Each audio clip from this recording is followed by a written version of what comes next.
not sure whether Badar Khan Suri was involved. But what's interesting is, from the American point of view, anybody and everybody who is working and propagating an ideology that is anti-Semitic as what they believe, because the Hamas's doctrine itself says that they want to wipe out Jews and they want to cleanse Israel of Jews and wipe them off from the face of the earth. Now, something similar to that is what their ideology is. Something as vitriolic and something as hateful is not something that the American government wants it to be propagated here.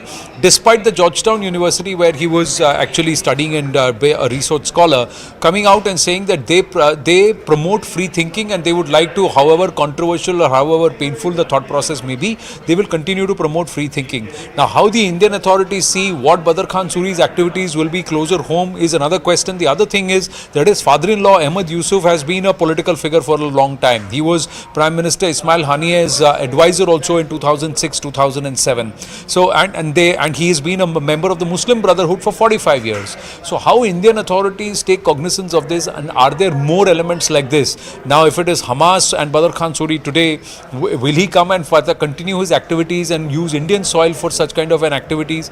And how are the Indian authorities going to take a view on that? That's another question. So far, Hamas has not been a political problem or a security issue for Bharat, and that's why Bharat has not proscribed it as a terrorist organization. Neither has the UN proscribed it, but America has. So now we have to see whether he'll be kept under observation, or will he be very clearly told that he cannot ply his wares here in Bharat in terms of whatever he was doing in the US. So that is a wait and watch. But so far, what they want to first confirm is they will talk to him and they will want to confirm whether or not he was trying to help garner military support for the Hamas. If that's happening, then he is going to be a marked man and he will face certain level of prosecution or scrutiny even in Bharat.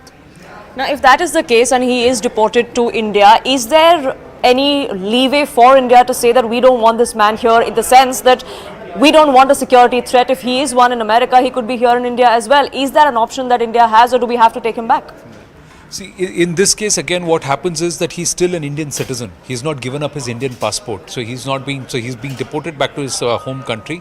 And Prime Minister Narendra Modi has said that any and every Indian citizen who's being brought back, we will take them back as long as they're not a security threat.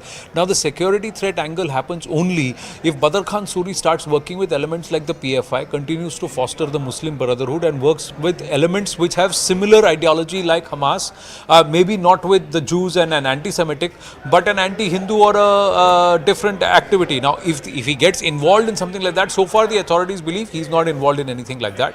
So he'll come back, there will be a debrief, his activities will be scrutinized, and then they'll have to see. But that is only after he comes back. Like you said, the legal process is still on, his lawyers are still working, but it very clearly shows that varsities in the West are now slowly becoming sanctuaries for certain level of quote-unquote anarchists. So now that's a huge concern, and then perhaps the Trump administration has to look back and say who are the varsities and who are the universities actually admitting and allowing them to pursue courses and perhaps agendas, and what kind of agendas they are in the garb of free thinking and free speech. Right, so we'll have to wait and watch and see where this goes. But Anand, thank you so much for getting us the latest on that front. We are shifting focus now to news back home here, and that's in Karnataka. There is a massive financial crunch that the state is facing. The 5 guarantees that the state government had promised to its constituents, there's delayed payouts on most of them. Even ministers and leaders within the Congress party raising questions about where the money is. But it looks like all parties, all politicians, MLAs in the state of Karnataka have united to give themselves a yearly appraisal. Salary hikes are in the offing. There's a draft bill that is going to be tabled in the assembly within a day or two. That's what we're given to understand. There is about a 50% salary hike that we are going to be seeing for all MLAs, for all MLCs, the chief ministers and ex-MLAs as well. There are certain perks for ex-MLAs that are also going to be seeing a hike if this draft bill is passed by the assembly. Now, that has triggered massive uproar politically as well. And of course, the voters and people of Karnataka asking, why is it that only the taxpayer suffers while their politicians and elected representatives get this kind of break? The justification is their expenditures are also going up along with other people. The common man is also suffering, and MLAs are also suffering. So that is why, based on that, I think the recommendations have come from MLAs or others. So that's why the decision has been taken by Chief Minister. क्या बचा है कर्नाटक में?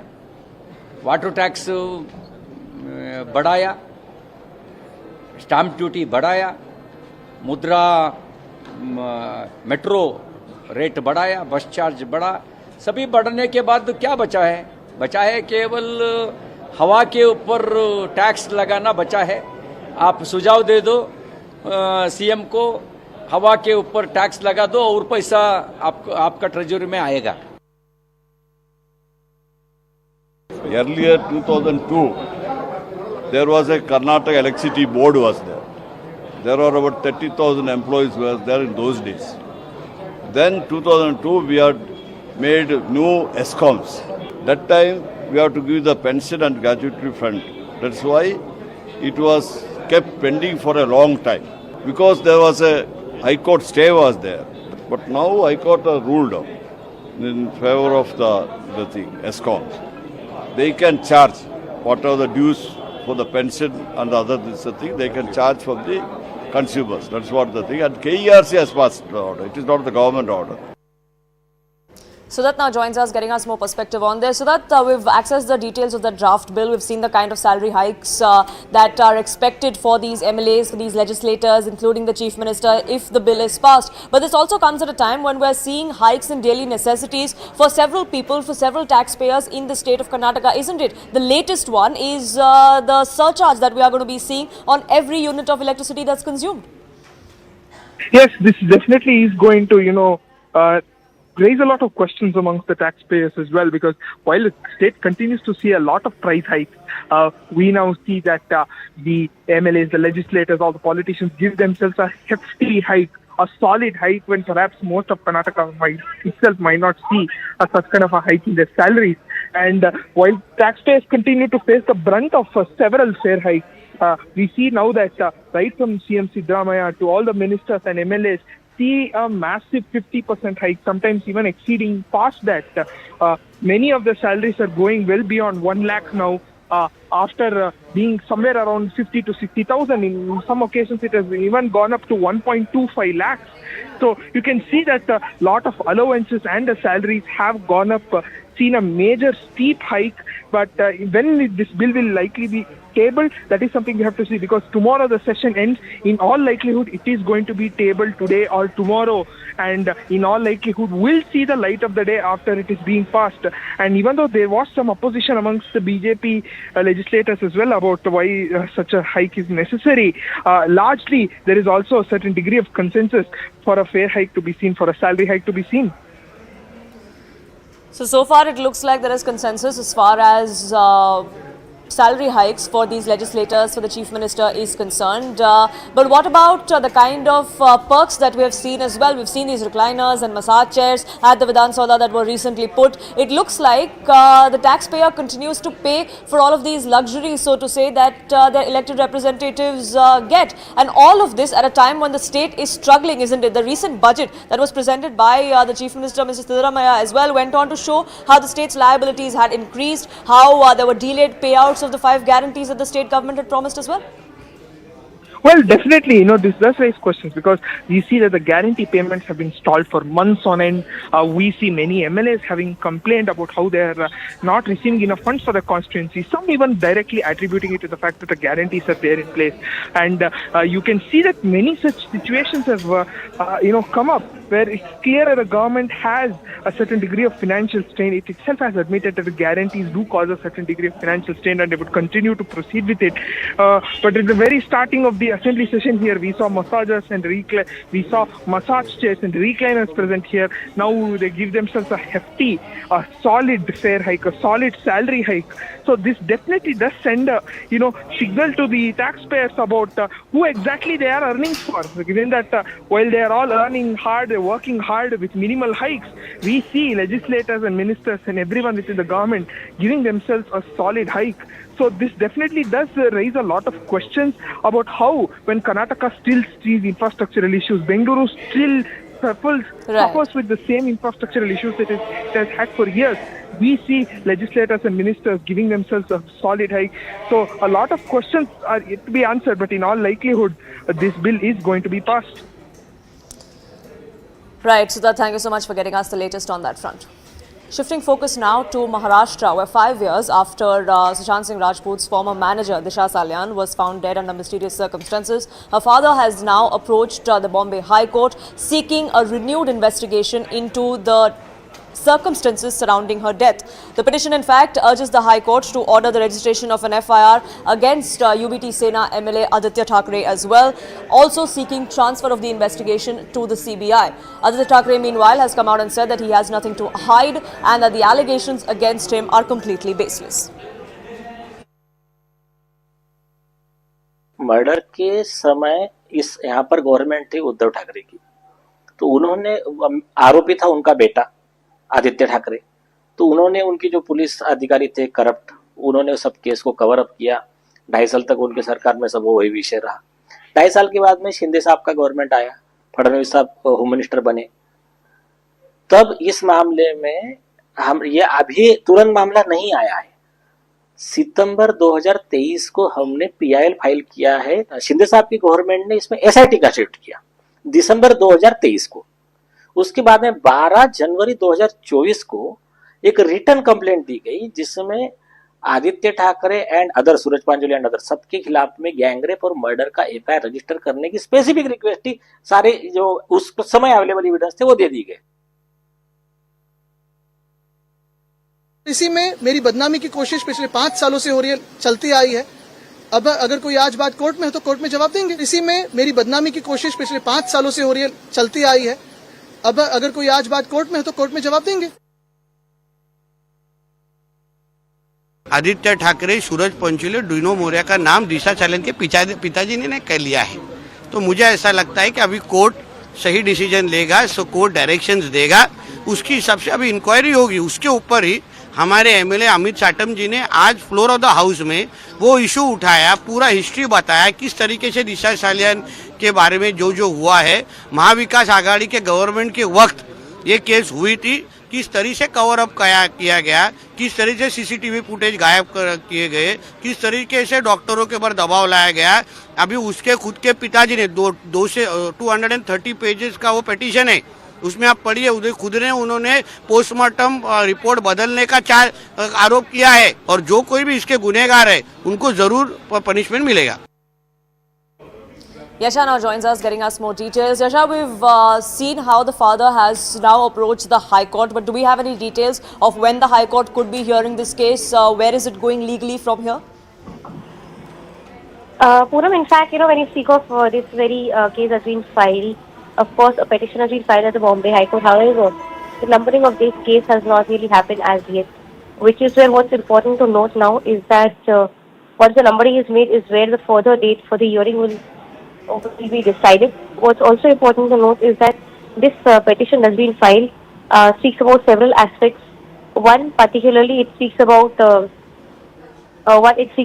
fact that there should be an FIR that should be registered against people who've been mentioned as accused in the earlier case, which includes the mention of former Chief Minister Uddhav Thackeray's son Aditya Thackeray. But apart from that, it also includes the name of Priya Chakravarti. In fact, there have been several evidences that have been mentioned as a part of the entire petition. There have been forensic reports also that have been attached to it.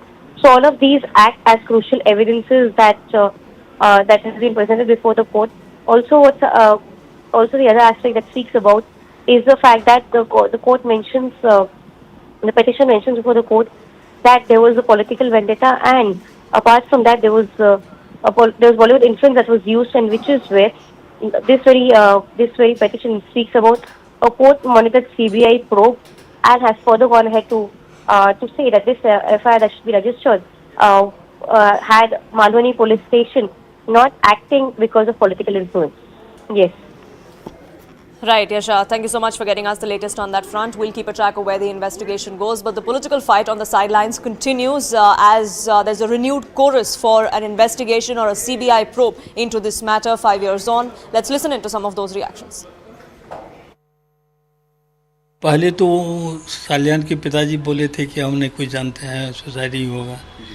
बाद में किस विषय पर वो research किए कि ये suicide नहीं हत्या, ये तो हम नहीं जानते हैं। तो अब सही है कि गलत है ये हम कैसे बतावें। अब उम्मीद है कि सरकार बदली है, पहले की सरकार में इस सरकार में बहुत फर्क है। हमको अभी जो वर्तमान में सीएम हैं उन पर बहुत उम्मीद है, वो जो कुछ भी करेंगे अपने स्तर पर वो सही करेंगे। जो डेवलपमेंट्स कुछ दिन पहले आए हुए हैं ये बहुत ही गंभीर है, बहुत ही चिंताजनक है। मैं मानता हूं कि जो लीगल प्रोसेस है उस लीगल प्रोसेस को जल्द से जल्द हमें इस प्रोसेस को कंप्लीट करना चाहिए। मुझे यकीन है कि राज्य सरकार, एजेंसीज और जुडिशियल सिस्टम जल्द से जल्द उनके परिवार के सदस्यों को न्याय देंगे।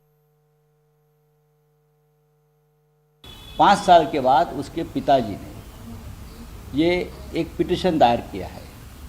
ये पिटीशन के पीछे क्या राजनीति है ये पूरे राज्य को मालूम है। 5 साल के बाद अब एक राजनीति हो रही है, इसलिए राजनीति औरंगजेब का विषय महाराष्ट्र में ये लोग नहीं चलाया पाए और उनके ऊपर उलट गया औरंगजेब। जो कब्र से निकालने की कोशिश की औरंगजेब को, वो उनके ही उधर बैठ गया कंधे पर। अब उसके छुटकारा पाने के लिए ये दिशा सालियन वाला विषय को ये लोग तूल दे रहे हैं।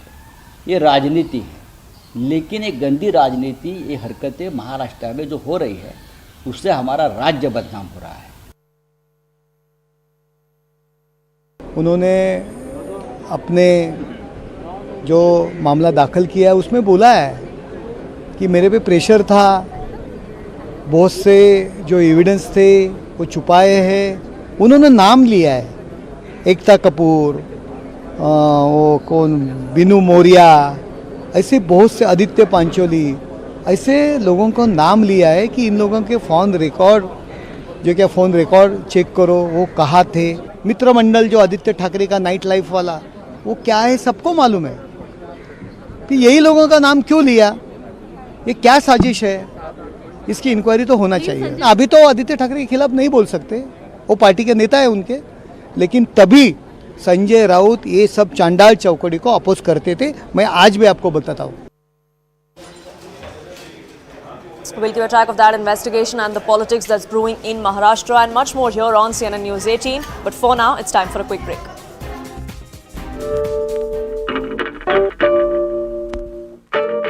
All right, so we're doing this for the 3rd year. Don't think anyone's ever achieved this before. And we're on top all the time, no breaks. No, this is not clear. But one thing is clear, and let's get this straight. CNN News 18 is the #1 English news channel for 3 years running. Because in a world that is experiencing groundbreaking shifts, we keep our eye on the ball and the whole world. Pursuing the facts, making sense of them, and cutting through the confusion to offer clarity. Because when we chase the news, we are authentic, credible, objective. CNN News 18, the undisputed leader of English news for 3 whole years and counting. Now, CNN News 18 unveils a new identity that showcases our leadership. With path-breaking screen architecture to cut the clutter. One screen, one form, one stream. CNN News 18. For a new, bold India.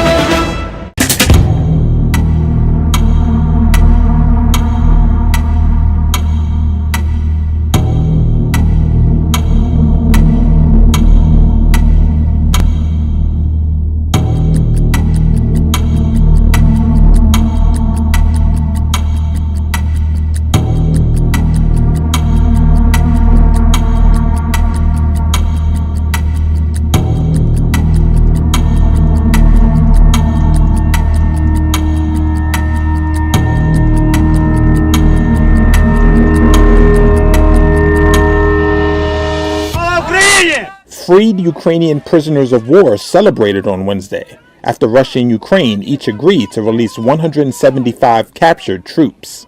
Moscow said it freed an additional 22 wounded Ukrainians as a goodwill gesture, following a phone call between U.S. President Donald Trump and Russian President Vladimir Putin.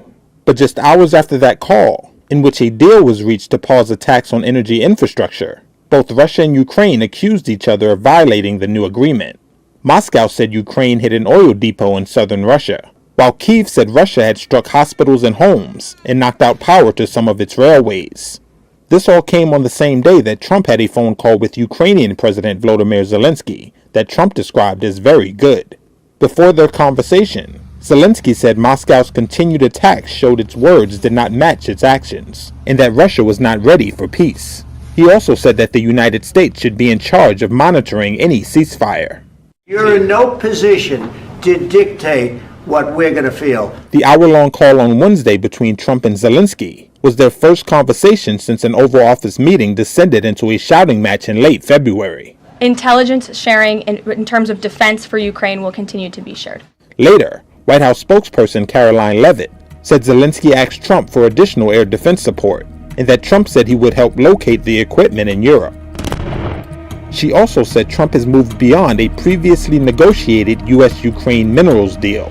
We've moved beyond just the economic minerals deal framework, and we're looking at a lasting ceasefire. Right now we're at a partial ceasefire, but again, the president is sending his highly skilled, intelligent, and experienced team to Saudi Arabia later this week to continue fighting for peace in this conflict. Trump has long promised to end Europe's deadliest conflict since World War II, but his outreach to Putin has unnerved European allies, who fear it heralds a fundamental shift after 80 years in which defending Europe from Russian expansionism was the core mission of U.S. foreign policy.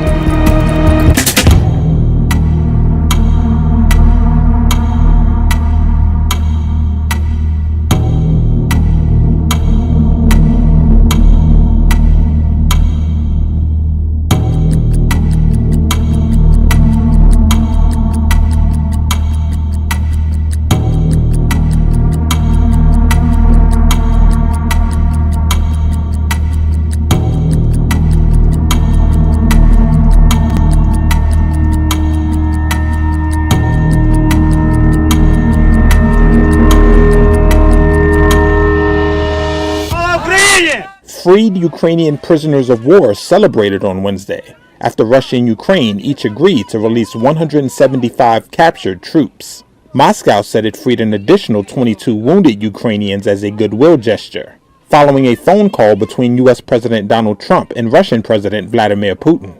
But just hours after that call, in which a deal was reached to pause attacks on energy infrastructure, both Russia and Ukraine accused each other of violating the new agreement. Moscow said Ukraine hit an oil depot in southern Russia, while Kyiv said Russia had struck hospitals and homes and knocked out power to some of its railways. This all came on the same day that Trump had a phone call with Ukrainian President Volodymyr Zelensky that Trump described as very good. Before their conversation, Zelensky said Moscow's continued attacks showed its words. Thank you for staying with us here on Nation at 5. We have some news coming in now from the United States, and Donald Trump has reiterated his stance on India being a tariff king or abuser of tariff. Remember, there are tariffs that have been threatened by Donald Trump, the US president, against several countries, including India. In his latest statement, Donald Trump goes on to say that India and the United States have a great relationship, but the tariff issue remains a sticking point, that India has one of the highest tariffs in the world, and that's something that the United States wants to get away with, get rid of in fact, which is why counter tariffs are going to be in effect from the 2nd of April.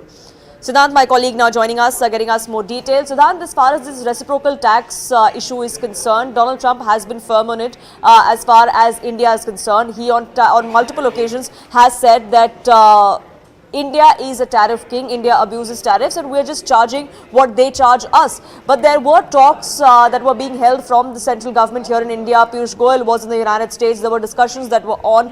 Has that been sorted out, or are we going to be seeing that reciprocal tax come into India from the 1st of April, as Donald Trump has reiterated once again? Poonam,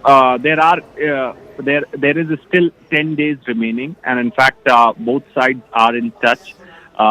In fact, the Trade Minister Piyush Goyal was in US. He met his counterpart, and there is a plan which is ready. The plan is with India. Perhaps some of the things that India could offer to United States.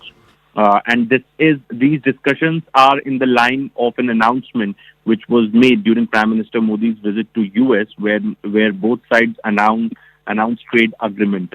So 10 days are remaining. Perhaps we could expect some sort of an announcement, or rather some plan which India could come up, or both countries can come up to find solution to this. But this is not the first time that Donald Trump has said that he has a good relationship with India. But the only problem is that India is one of the highest tariffing nation in the world. So he has again, in a way, reminded India that India is going to probably lowering those tariffs substantially, but on April 2nd. In fact, before this Poonam, Donald Trump has said that now India has agreed to reduce the tariff. Now, the signals that we are getting from the Indian government here is that if India reduces the tariff, or perhaps some concessions are given to United States, that will not be a very unique thing that India will be doing for US. In fact, before this, India has done similar. India has taken similar decisions for various other European countries also. So India, there is perhaps efforts so that both sides can come on one page. And in fact, India has already said, in fact, sources have told us that even if India reduce the tariff or give some concession to United States, so that would not be the first time that India will be doing it. India has done it in the past also by signing FTAs through and other agreements with various other countries. So let's see, let's wait for 10 more days. Perhaps we could expect by the end of March some announcement, or rather maybe some details more from either of the government regarding what's going to be the future of this tariff which US will be imposing from 2nd of April on India. Whether India could skip this tariff by signing an agreement, or what other method that both countries are going to adopt. For the moment, Siddhant, thank you so much for getting us the latest on that front. Shifting focus now to Maharashtra, where in Nagpur 3 days ago there was violence, rioting and arson that was witnessed over demands that were being made of Aurangzeb's tomb that was being removed. There was a rumor that sparked this entire clash, but unfortunately several policemen were left injured, public property was vandalized and set ablaze as well. The Chief Minister of Maharashtra has now come out and reiterated that no guilty person will be spared and the iron fist of the law will take its course. But the investigation is now gathering steam. In fact, what we're learning is that the NIA could be assisting the Nagpur police and the ATS as well in this entire matter. The NIA believes that there could be a Kashmir-like pattern that is seen in the stone pelting that was witnessed in Nagpur on the 17th of March, which is Monday this week. There's a political link that's also now coming in. Remember, one of the masterminds was arrested yesterday, who is a leader of a local minorities democratic party who contested elections in the last 2024 general elections as well. Now another person has been identified, also an office bearer of that same political party. Linkages between the two and the alleged mobilization bid are now under investigation. अभी तक 80 लोगों के ऊपर वो custody में है, और 11 उनके अलावा 11 लोग माइनर हैं. There are videos on record, so if somebody is saying so, they have all the right to say, and we are doing our work.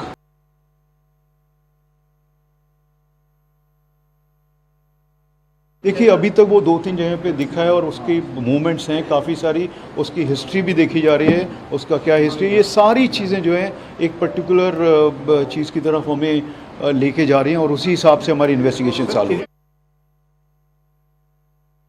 जो देशद्रोह का जो चार्ज डाला गया है वो गुना नंबर 30/25 में डाला गया है, जिसके अंतर्गत जो वायलेंस हुआ पुलिस के खिलाफ में, जो पत्थरबाजी हुई, उसको ग्लोरीफाई किया गया है. उसके साथ में ऐसे कमेंट डाले गए हैं, उसमें जो कैप्शन डाला गया है अल्लाह अकबर और सर तन से जुदा, ये उस वायलेंस को ग्लोरीफाई करने के लिए और बढ़ाने के लिए, और जिसको हम लोग बोलेंगे कि आर्म्ड अग्रेशन को बढ़ाने के लिए और सबवर्सिव एक्टिविटी को बढ़ाने के लिए वो उस प्रकार के पोस्ट डाले गए हैं, उस वाले उन लोगों के ऊपर केवल ये देशद्रोह का कलम लगाएंगे। 4 FIR दाखिल हुए जिसमें 50 के ऊपर अभी तक आरोपी हैं, लेकिन और भी प्रोफाइल स्टडी करके वो आरोपी बढ़ाए जाएंगे। ज्यांनी पोलिसांवर हल्ला केलेला आहे त्यांना कबरीतने खोदून काढू, सोडणार नाही। बाकी सगळ्या गोष्टी क्षम्य आहेत, पण पोलिसांवर हल्ला हा क्षम्य नाही। त्यामुळे त्यांच्यावर जी स्ट्रिक्टेस्ट कारवाई आहे ती कारवाई करून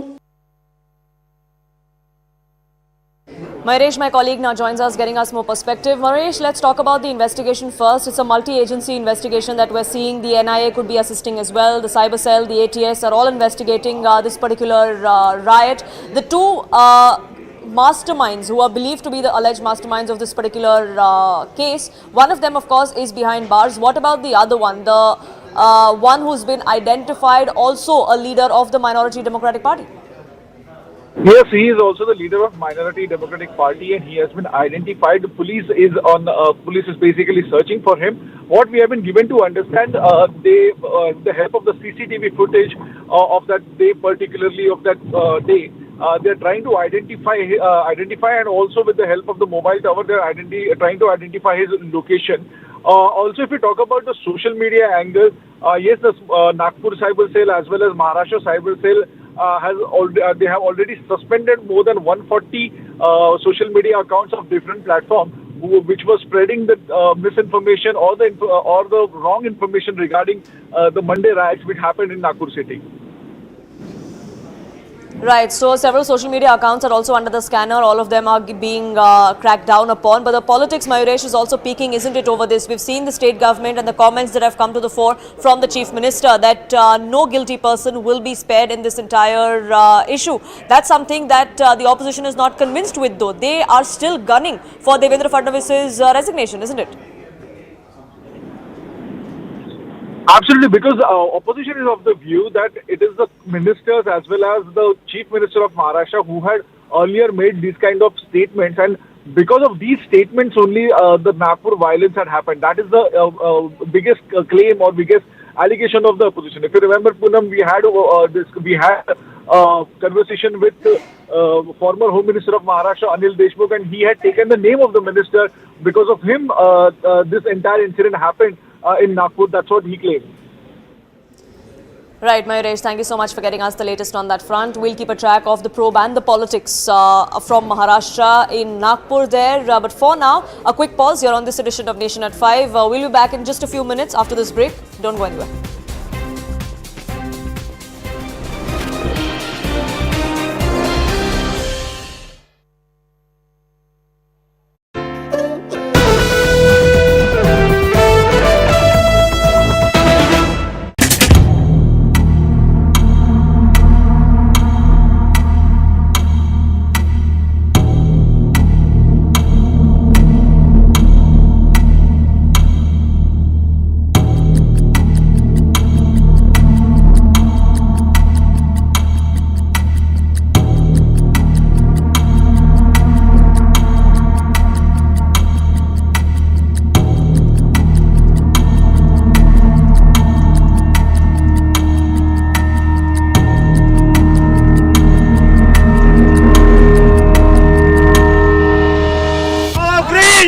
Freed Ukrainian prisoners of war celebrated on Wednesday after Russia and Ukraine each agreed to release 175 captured troops. Moscow said it freed an additional 22 wounded Ukrainians as a goodwill gesture, following a phone call between U.S. President Donald Trump and Russian President Vladimir Putin. But just hours after that call, in which a deal was reached to pause attacks on energy infrastructure, both Russia and Ukraine accused each other of violating the new agreement. Moscow said Ukraine hit an oil depot in southern Russia, while Kyiv said Russia had struck hospitals and homes and knocked out power to some of its railways. This all came on the same day that Trump had a phone call with Ukrainian President Volodymyr Zelensky that Trump described as very good. Before their conversation, Zelensky said Moscow's continued attacks showed its words did not match its actions, and that Russia was not ready for peace. He also said that the United States should be in charge of monitoring any ceasefire.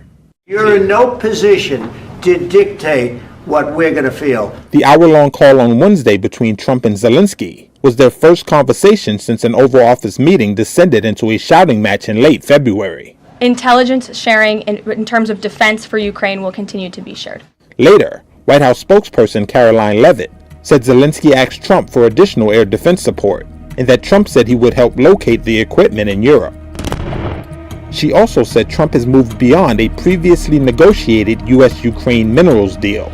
We've moved beyond just the economic minerals deal framework, and we're looking at a lasting ceasefire. Right now we're at a partial ceasefire, but again, the president is sending his highly skilled, intelligent, and experienced team to Saudi Arabia later this week to continue fighting for peace in this conflict.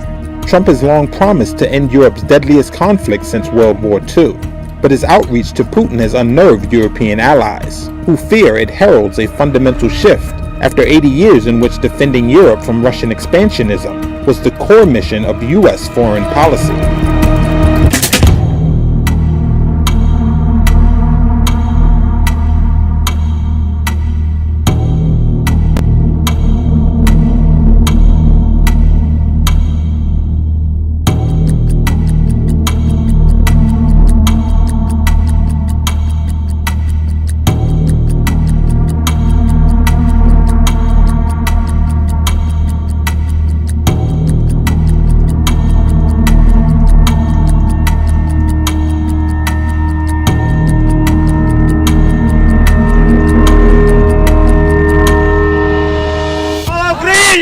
Freed Ukrainian prisoners of war celebrated on Wednesday after Russia and Ukraine each agreed to release one.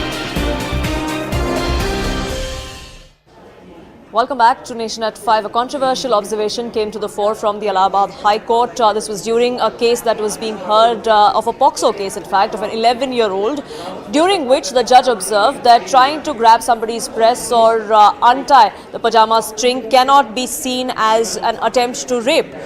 The court said that this falls under lesser charge of aggravated sexual assault. The decision stems from a case in Kasganj in Uttar Pradesh, where two accused allegedly attacked an 11-year-old. The court distinguished that there was a difference between preparation and attempt in rape cases. That has now sparked widespread criticism. In fact, calls are now being made for Supreme Court's intervention as well, especially since there have been several such controversial observations that have come to the fore in cases of crimes against women. What is your view as far as this judgment that is coming from the Allahabad High Court is concerned? I think the judgment is both faulty on facts as well as on law. On facts, because if you see the allegations which is made by the lady, by the girl, is that they had pressed the breast, they had tried to pull her pajamas, and they dragged her into a big pipe, which is a cemented pipe, for the purposes of raping her. So if we accept this allegation as it is, I think it's a clear-cut case of attempt to rape. What the Honorable High Court has said is that it's a case of 376B. 376B is only disrobing a girl with an intention of outraging the modesty. But if we see the facts as it is, it's a clear-cut case of attempt to rape. The rape did not happen because there was a hue and cry, people came and people then tried to attack the boys, and boys then went away. So I think it's slightly, the High Court has overreached itself, and it's a case where attempt to rape, and 376 read with 511 IPC was made out. Second, on law also it is bad, because this was the case of challenge of summoning order. So when you challenge the summoning order in a higher court, you accept the argument or the allegations which are made in the charge sheet or in the complaint as correct.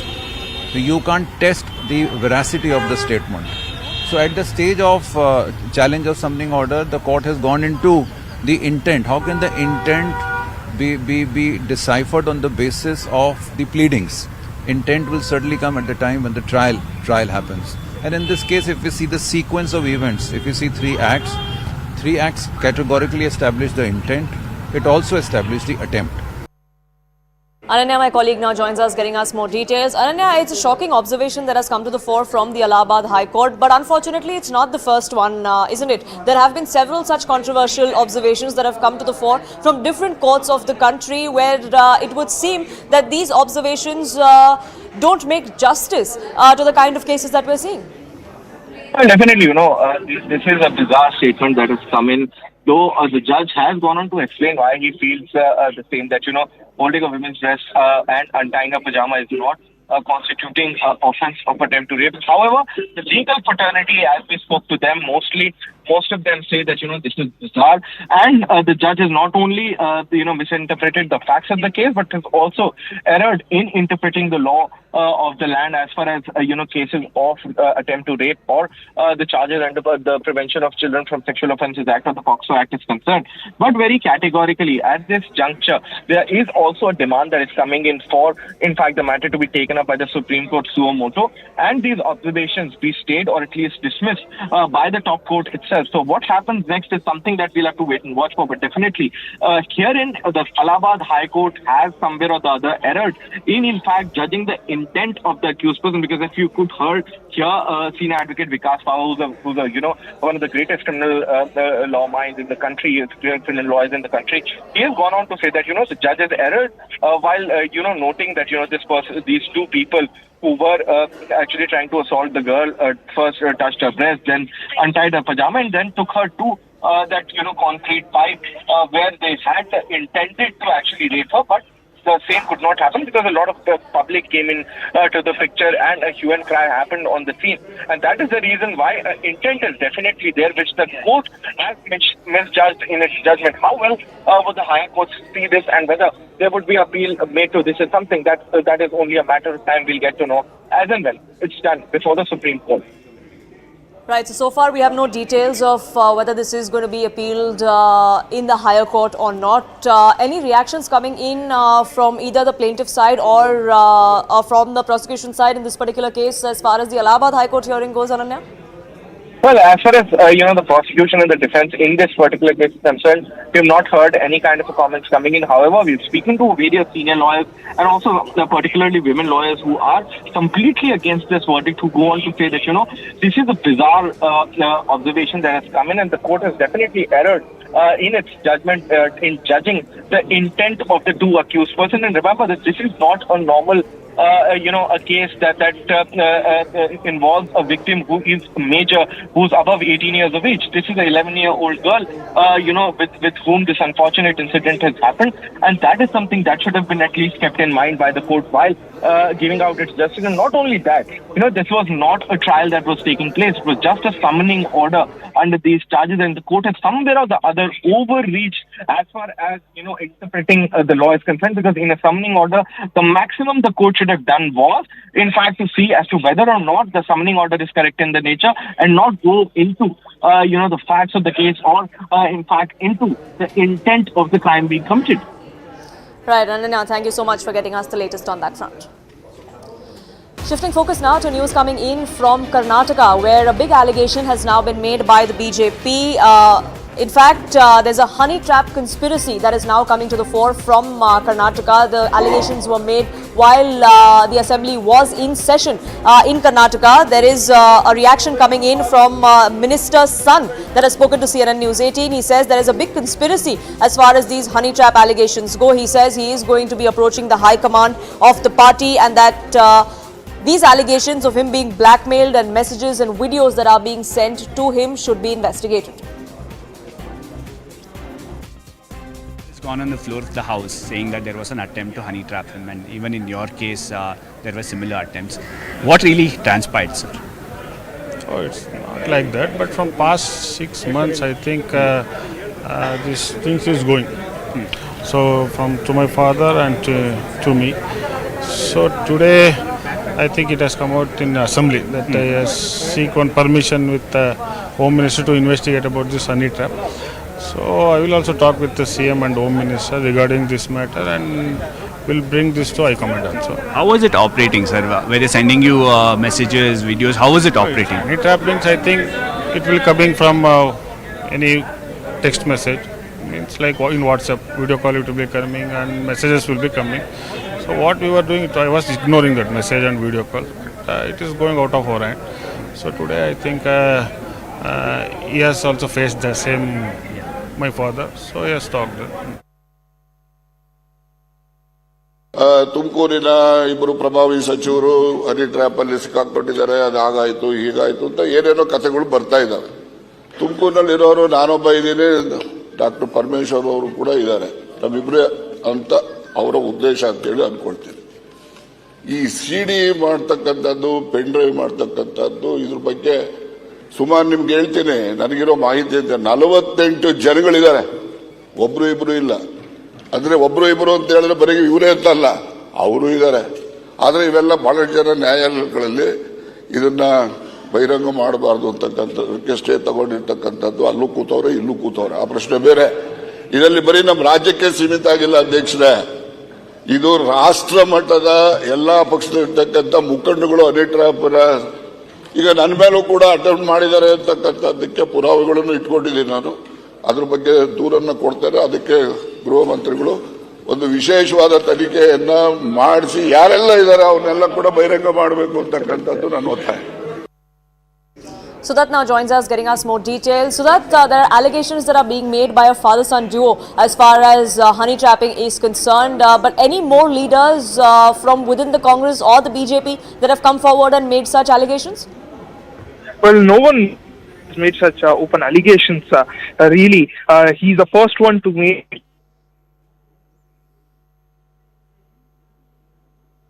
honey trap, scheme, a honey trap attempt, and that there was a clear attempt on him, and he has also said that he has proof of it. So explosive claims really coming in from a senior minister, a loyalist of CM Siddaramaiah, making an allegation on the floor of the House that there was a clear honey trap attempt on him. He's also gone on to say that the 48 leaders who have such pen drives, CDs, videos associated with them, but all of them have obtained a stay order from courts, and that's why nothing has come out. But he's also gone on to say that this is not just limited to the state, but a problem that exists across the nation, and there are such honey trap videos and pen drives of top leaders across the nation as well. So really explosive claims coming in. He is asking for a thorough probe to be ordered by Home Minister G. Parameshwara, and we have to see what really comes out of this probe, because this is a major allegation that is coming in from the senior minister, the Cooperation Minister of Karnataka, K.N. Rajana. The opposition too has demanded that a thorough probe be constituted and all the names that are involved in this be revealed. Well, will that ever happen? That is something we have to see in the coming days. Right, so thank you so much for getting us the latest on that front. Political reactions meanwhile trickling in thick and fast. Let's listen in. Disha Salian, one of the senior most leader, he is one of the prominent minister. उन्हें statement दिया है तो सच रहता है. कौन है, कौन कर रहा है हनी ट्रैपिंग का, किंग पिन कौन है, इन्वेस्टमेंट कौन कर रहा है, उसका जांच होना चाहिए. आरोप किया है, वरिष्ठ नेता है, कांग्रेस सरकार का मिनिस्टर है.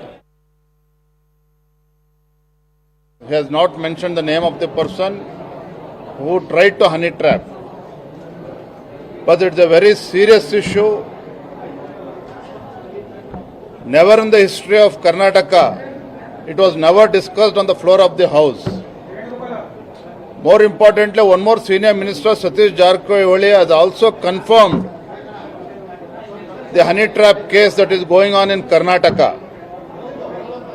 When senior ministers, Satish Jarkoi as well as Rajanna, who himself seems to be a victim of honey trap, has disclosed the issue on the floor of the House, and he also demanded Honorable Home Minister Parameshwar, he has demanded to Honorable Home Minister to take up this matter very seriously.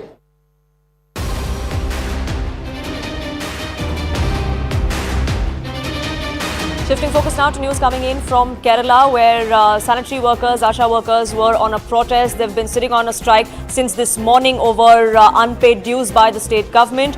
The health minister of the state wanted an appointment to meet the union health minister over these dues, over finding consensus and to end that strike.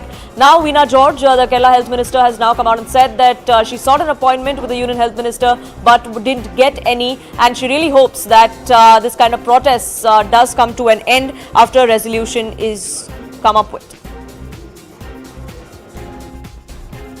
There is protest of ASHA workers that is going on. You are also seeking the centre's attention to the entire issue.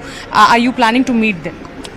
Yes, I have sought an appointment of Honorable Health Minister. So my office had sent a mail to Honorable Health Minister's office, and through the Resident Commission also I had sent a letter. Resident Commission has sent a letter and requesting an appointment. I think Honorable Minister was busy today with the Parliament session, so I had sent the representations through the Resident Commissioner. I had asked RC to send it to Honorable Health Minister's office. See, in Kerala we have 26,125 Ashas altogether, and out of some 450 Ashas. I mean, this number also include Ashas with some kind of, some due to some personal reasons who are away from the activities. So, when we took the, when we analyzed the entire, status in the state, some 450 Ashas. They are not in the field. Out of this 26,125. The rest 25,600 Ashas, they are in the field. So when they are demanding honorarium of 21,000. Kerala is giving an honorarium of 7,000, and also they are getting a fixed honorarium of 3,000, and it is 60-40 is in the ratio 60-40, which is 60% is a union government share and 40 is a state government share. And again, the incentives, they get incentives for the service they provide. Their demand is that they need a retirement benefit of 5 lakh, and also they need minimum wage. So it is ASHA is a central scheme.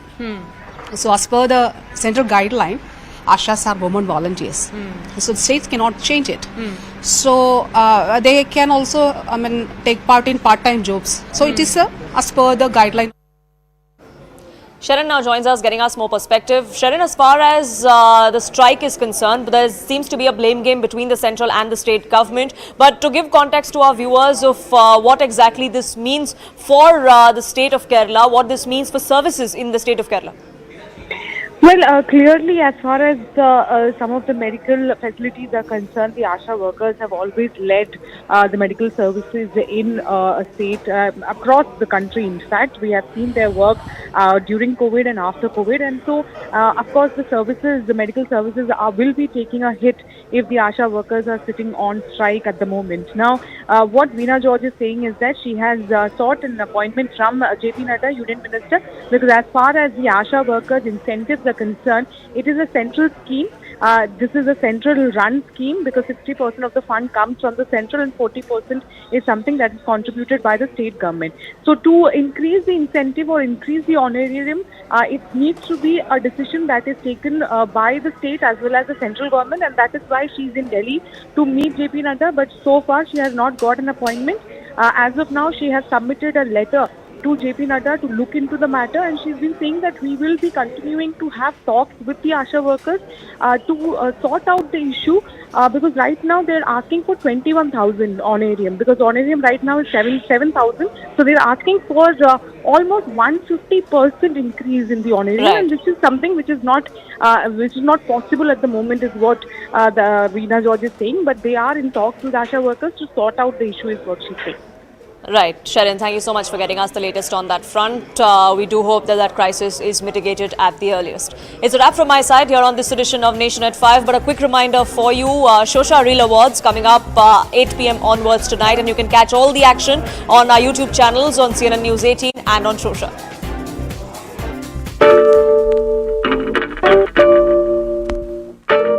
All right, so we're doing this for the 3rd year. Don't think anyone's ever achieved this before. And we're on top all the time, no breaks. No, this is not clear. But one thing is clear, and let's get this straight. CNN News 18 is the #1 English news channel for 3 years running. Because in a world that is experiencing groundbreaking shifts, we keep our eye on the ball and the whole world. Pursuing the facts. Making sense of them. And cutting through the confusion to offer clarity. Because when we chase the news, we are authentic, credible, objective. CNN News 18, the undisputed leader of English news for 3 whole years and counting. Now, CNN News 18 unveils a new identity that showcases our leadership. With path-breaking screen architecture to cut the clutter. One screen, one form, one stream. CNN News 18 for a new, bold India.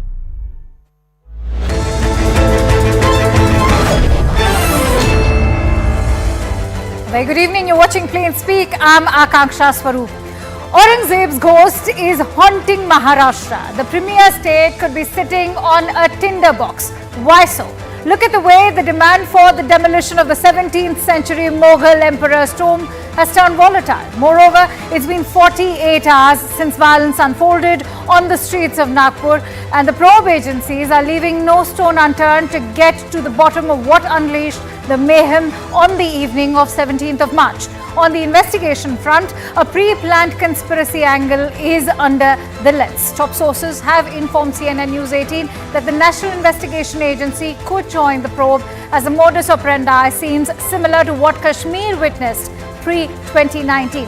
What further raises eyebrows is a political link and the subsequent foreign funding angle. The possibility of a larger nexus underneath has raised further concerns. But the political face-off just refuses to die down, even as the opposition targets the Mahayuti government with cooked-up case charges. Chief Minister Fadnavis has now set the record straight. He has vowed that no guilty will be spared. Wading into the debate, Uttar Pradesh Chief Minister Yogi Adityanath has also said that no invaders must be glorified on Bharat's soil. The war of words is only escalating, but before we actually deep dive, let's also break down what the story has been so far. Here's what the initial investigations have been suggesting, that there has been a Kashmir-like modus operandi as far as the violence of 17th March was concerned. That stones were brought in trolleys and by-lanes were used by stone pelters to take cover. Eyewitness accounts suggest that thousands had gathered, and that too in no time. That clearly indicates that there was a pre-planned conspiracy. Petrol bombs and sharp-edged weapons were also used by these rioters. The modus operandi is, remember, very similar to what happened in Kashmir prior to the abrogation of Article 370 in August of 2019. So while more than 90 have been named in the FIRs and nearly 80 have been arrested so far, 2 accused, namely Fahim Khan and Syed Asim Ali, have been identified by the investigation officers as the mastermind of the 17th March violence. Who's Fahim Khan? He is believed to be the mastermind who has been put behind bars as of now. Khan represents the Minorities Democratic Party and contested 2024 Lok Sabha polls from Nagpur, notably that too against Union Minister Nitin Gadkari. Khan is also the city president of the party and a resident of Sanjay Bagh colony in Nagpur. Now let's come to Syed Asim Ali. Who is he? He's been identified as another prime accused as mastermind number 2, but is yet to be arrested as he remains at large. He's the office bearer for the Minority Democratic Party, the same party that Fahim Khan is also part of as the president. However, links between the 2 accused are being ascertained. Ali was also arrested for the murder of a Hindu leader in the past and has praised Aurangzeb in social media posts. The political link to Nagpur violence is currently under investigation. What's also being probed is an alleged foreign funding. Nagpur's top cop Ravindra Singhal has said that 11 of those 80 arrested are minors. And the probe officials suspect that the Minorities Democratic Party received funding from foreign sources, possibly from Bangladesh. However, other sources of funding are also being looked at. So as far as the Aurangzeb row is only getting murkier, and